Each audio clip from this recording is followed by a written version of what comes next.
The overall goal of this procedure is to obtain a high-quality interface in zinc oxide Cuprous oxide heterojunctions synthesized outside a vacuum. This is achieved by atmospheric pressure spatial atomic layer deposition, or APSALD, of zinc oxide films on thermally oxidized cuprous oxide. Atmospheric spatial ALD is an oxide printing technique that allows for deposition of conformal oxide films with precise thickness control in a roll-to-roll compatible process at atmospheric pressure and low temperature. Our atmospheric pressure spatial ALD system is ideal for the rapid synthesis of high-quality, uniform, crystalline, multi-component metal oxides for electronics, as demonstrated for zinc magnesium oxide in this work.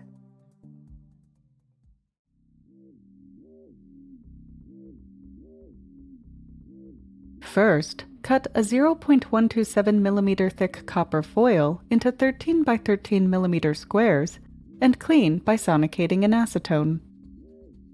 Dry the copper foil squares with an air gun to remove the residual acetone. Then, place the dried substrates into an alumina crucible and place the crucible in a furnace. Heat the copper foil squares to 1000 degrees Celsius with a continuous flow of argon. Monitor the gas ambient in the furnace with a gas analyzer throughout the oxidation.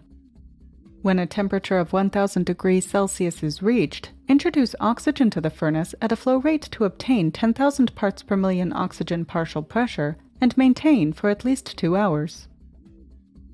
After 2 hours, turn off the oxygen flow. With the argon gas flowing, cool the furnace to 500